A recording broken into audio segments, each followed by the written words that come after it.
एक की एक बात बार बार रिपीट हो रही है। वही चीज़ को लेके बार बार कुछ ना कुछ नया समझ में आ रहा है, समझाया जा रहा है। समझ में आ रहा है कि नहीं आ रहा है वो तो आप लोग ही बता सकते हैं, लेकिन समझाया जा रहा है। तो वास्तविकता ये है कि ये प्रयास इसलिए किया जा रहा है, ये प्रयास आप लोगों के लिए नहीं किया जा रहा है, ये प्रयास स्वयं के लिए किया जा रहा है। क्योंकि वहाँ पर 16 कारण भावनाओं में एक अभीक्षण ज्ञानोपयोग नाम की भावना है। उसका तात्पर्य यह नहीं है कि निरंतर ज्ञान का अभ्यास करते रहे। वहाँ पर अभीक्षण ज्ञानोपयोग, हमारा उपयोग निरंतर ज्ञान के अंदर लगा रहे और हमारे द्वारा कुछ आपका भी लगा रहे, हमारे द्वारा कुछ आपका भी लगा रहे। और ये हो सकता है कि शुरू में कुछ उपदेश, कुछ बातें आप लोगों के समझ में ना आए। होता ये है ना कि जैसे कि कोई बिल्कुल नया मिट्टी का घड़ा है, उसके ऊपर पानी की कुछ बूंदे मारो तो क्या होता है, नज़र नहीं आती है। पर वो जैसे जैसे तर होता जाता है, फिर उसके अंदर पानी भरा जाए तो नज़र आती है। वैसे वैसे जब आप धीरे धीरे करके निरंतर इस ज्ञानोपयोग को अपने जीवन में उतारते जाएंगे, तो जो सकोरा इस्तेमाल करते शब्द सकोरा, यानी जो बिल्कुल कोरा है, घड़े की तरह, नए घड़े की तरह, वो घड़ा कुछ तर होगा, उसकी जो सतह है, ऊपर की जो लेयर है, वो कुछ गिरी होगी। उसके बाद में उसके अंदर पानी का सिंचन चालू, मतलब संचय चालू हो जाएगा। एक की एक बात पुनरावर्तित करने का कारण यही है। एक तो अभीक्षण ज्ञानोपयोग, या अभीक्षण ज्ञानोपयोग का अर्थ ये मत समझ लेना कि निरंतर पुस्तकों का अभ्यास करते रहना या शास्त्रों का अभ्यास करते रहना, ये नहीं है। अभीक्षण ज्ञानोपयोग के लिए उदाहरण आता है कि सर्वार्थ सिद्धि के जो देव हैं 33 सागर तक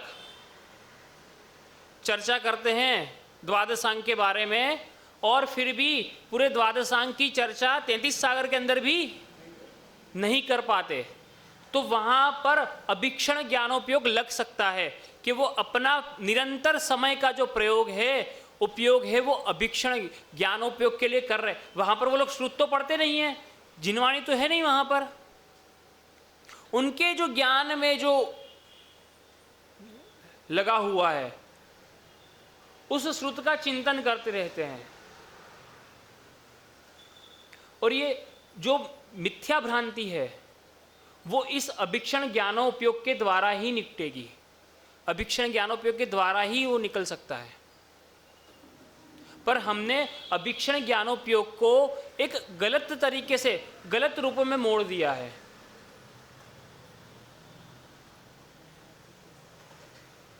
परसों एक सवाल आया था हमारे पास में कि किसी बच्चे ने पूछा कि बोले स्वाध्याय आवश्यक और स्वाध्याय परम तप में क्या अंतर है। तो हमने कहा स्वाध्याय आवश्यक तो श्रावकों का है और स्वाध्याय परम तप मुनियों के लिए कहा गया है, जबकि मुनियों के मूल गुण में कहीं पर भी स्वाध्याय नहीं है। और आपने भी वो स्वाध्याय जो आवश्यक है ना, उसी को आवश्यक मान लिया। पर वहां पर स्वाध्याय, जो स्वाध्याय आवश्यक है वो किस प्रकार से है कि हमने थोड़ा सा पढ़ा और उसके बाद उसका स्व अध्ययन कर रहे हैं, तब अभीक्षण ज्ञानोपयोग भावना कार्यकारी हुई। जो स्वाध्याय, जो श्रुत अभ्यास करा वो स्वाध्याय है, लेकिन उस अभ्यास के बाद में हम उसको चिंतन में ला रहे हैं। भैया ने कहा ना, विचार में ला रहे हैं। आंखें बंद करी, विचार चालू है, तो आंखें बंद करके आपके जो विचार है वो शुभ रहे, अशुभ ना हो, इसके लिए स्वाध्याय कर रहे हैं। क्योंकि वो विचार में जब स्वाध्याय घूमेगा तब अभीक्षण ज्ञानोपयोग भावना कार्य कर। और आंखें खुली है, स्वाध्याय कर रहे हो, जो पुस्तक है वो भी पुद्गल है और उसके अंदर जो शब्द लिखे हैं वो भी पुद्गल है। पर इन पुद्गल शब्दों में से अभिक्षण यानी निरंतर है, क्रम नहीं टूटे, निरंतर, निरंतर, निरंतर। इसका अर्थ क्या हुआ? जिसमें कोई अंतर ना हो, डिस्टेंस ना हो, समय का भेद ना हो, अनंतर, निरंतर एक ही बात है। टाइम डिस्टेंस ना हो, समय भेद ना हो।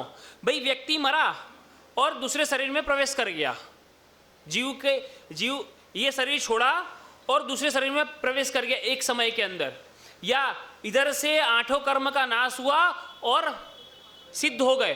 कितना अंतर है? अनंतर, निरंतर, जिसमें टाइम डिस्टेंस नहीं है। हाँ, यानी कि अशुभ का प्रयोग ना हो, अशुभ में आपका प्रवेश ना हो, और जब अशुभ में प्रवेश रुकेगा तभी वास्तविकता में सम्यक दर्शन कार्यकारी हो पाएगा, या सम्यक दर्शन हो पाएगा। कार्यकारी तो बाद में होगा, पर उससे पहले जब अशुभ में उपयोग रुकेगा, अशुभ में आपका प्रयोग रुकेगा, प्रवेश रुकेगा, तब सम्यक दर्शन हो पाएगा। और जो अभिक्षण ज्ञानोपयोग है वो श्रुत अभ्यास करने के बाद में जब आंखें बंद करी और विचार किया तो आपके प्रवेश को अशुभ में जाने से रोकता है।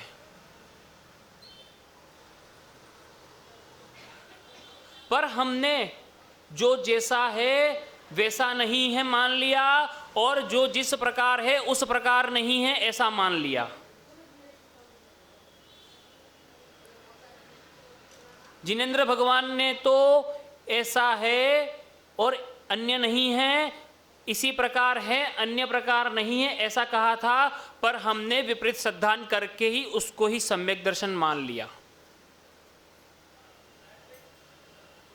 अभिक्षण ज्ञानोपयोग, अभिक्षण ज्ञानाभ्यास नहीं लिखा वहां पर, ज्ञान उपयोग लिखा है। और आप जब पढ़ते हैं ज्ञानाभ्यास करे मन माही, मन के अंदर आप लोग पढ़ते तो हैं पर उसके अर्थ को समझते नहीं, और फिर नहीं समझने की वजह से यथार्थ का अनर्थ कर देते हैं, और फिर कहते हैं कि हमारी भूमिका कैसे बने। नहीं बनेगी ना, क्योंकि आपने यथार्थ नहीं लिया। तत्वार्थ श्रद्धानम सम्यक दर्शनम कहा, पर आपने तत्वार्थ का यथार्थ श्रद्धान नहीं किया, आपने तो तत्व का अन्य अर्थ श्रद्धान किया। और शब्द से भाव को पकड़ने की बात है, पर पहले आप शब्द का अर्थ ही नहीं पकड़ पाए तो भावार्थ क्या पकड़ेंगे। तभी तो आचार्य भगवान जब आप वो करते हैं मंगलाचरण, तो उसके अंदर लिखा है सर्व श्रोताराम सावधानतया शृण्वन्तु, सभी श्रोता लोग सावधानी से सुने, क्योंकि आप सावधानी से सुनेंगे तो शब्द के अर्थ को पकड़ेंगे, और शब्द के अर्थ को पकड़ेंगे तभी भावार्थ में आपका प्रवेश हो पाएगा।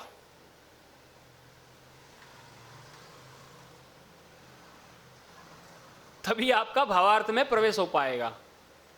वरना वास्तविकता में भैया ने जो भी विनोद किया था कि बच्चा कुत्ते पर निबंध कर क्यों नहीं लाया, क्योंकि कुत्ता चला गया। और वही स्थिति हो रही है, क्योंकि हम सबके पास में अभी हमने शब्दों के अर्थ को ही नहीं पकड़ा। क्यों नहीं पकड़ा? क्योंकि अभी हमारा शब्दकोश बहुत कमजोर है, वोकैबुलरी। अभी हमारा जैन आगम का जो शब्दकोश है वो बहुत कमजोर है। हमारा मतलब हमारा, मैं आपकी बात नहीं कर रहा, आप लोग अपने से मत लगा लेना कि महाराज जी ने हमसे कहा, नहीं, हमारा,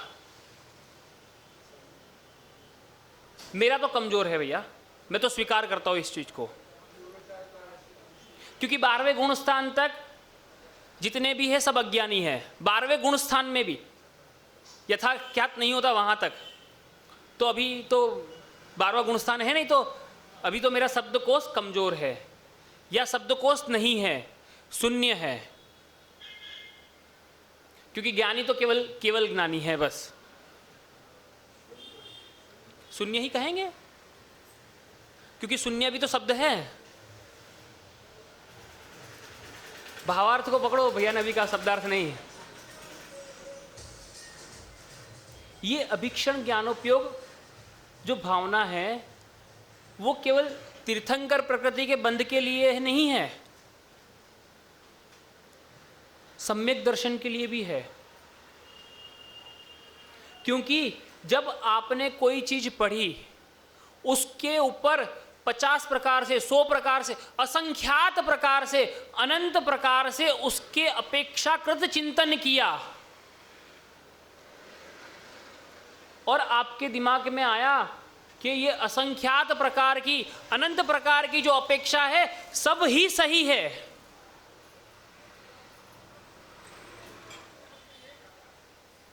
तब वास्तविकता में सम्यक दर्शन है।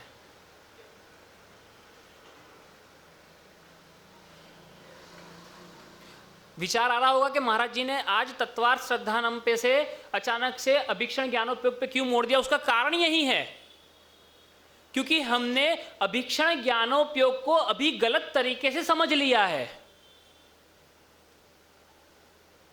श्रुत ज्ञान को केवल ज्ञान का एक कारण माना गया है, पर क्या श्रुत ज्ञान से ही केवल ज्ञान होता है?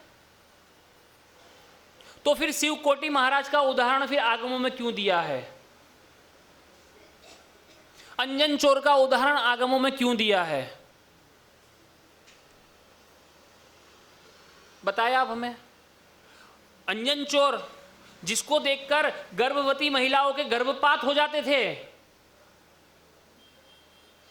गर्भवती महिलाओं के गर्भपात हो जाते थे, उसको देख ले तो अगर इतना उपद्रवी, इतना आता था वो, तो अगर श्रुत का अभ्यास किया होता उसने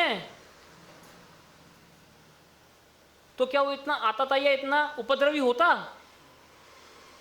पिछले भव की अपेक्षा से बात नहीं करे, उसी भव की बात कर रहा हूं। शिव कोटि महाराज कुछ भी याद नहीं रहता था, तुष्मात भिन्नम कहा वो भी भूल गए, पर तुष्मात भिन्नम कहने के बाद उन्होंने अभीक्षण ज्ञानोपयोग में लगे रहे। अरे मेरे गुरु ने एक सूत्र दिया वो भी मैं भूल गया, ये ज्ञानोपयोग था, ये ज्ञानोपयोग था।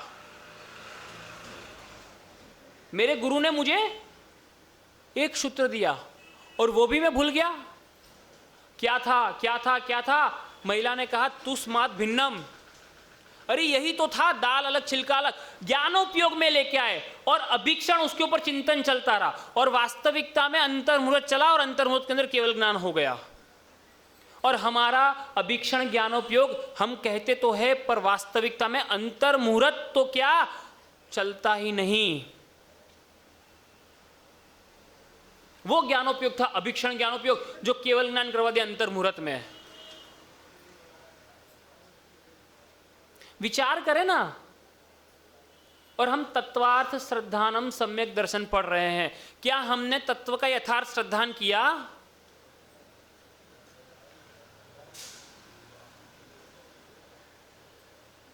हमने तो सोचा कि इसके अंदर ये जो तत्वार्थ सूत्र पढ़ रहे हैं इसके अंदर तत्व की बात होगी, पर कल शाम से मूलाचार प्रदीप में भी यही चर्चा चल रही है सम्यक दर्शन की हमारी। कल शाम से मूलाचार प्रदीप पढ़ रहे हैं तो उसमें जहां पर आचार्य के 36 मूल गुणों का वर्णन आया उसमें पहला है दर्शनाचार, और उसके अंदर तत्वों की, द्रव्यों की, पदार्थों की और सम्यक दर्शन के 8 अंगों की ही चर्चा चल रही है निरंतर। अब बताओ, चरणानुयोग का ग्रंथ और द्रव्यानुयोग, क्या बोलते, करणानुयोग की बातें, तत्वार्थ सूत्र की बातें। पद्म पुराण पढ़ रहे थे तो पद्म पुराण के अंदर भी कहीं पर द्रव्यानुयोग आ गया और कहीं पर चरणानुयोग आ गया।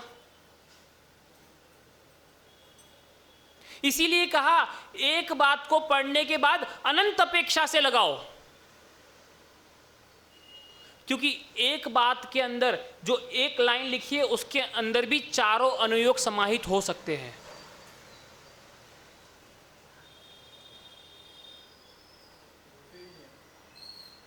और हम तो द्रव्यानुयोग के ग्रंथों को द्रव्यानुयोग का ही मानते हैं, चरणानुयोग के ग्रंथों को चरणानुयोग का ही मानते हैं, करणानुयोग के करणानुयोग का मानते हैं और प्रथमानुयोग को प्रथमानुयोग का मानते हैं। पर ऐसा नहीं है वास्तविकता में। ऐसा नहीं है। और जब आपने एक के अंदर सब कुछ देखना स्वीकार कर लिया,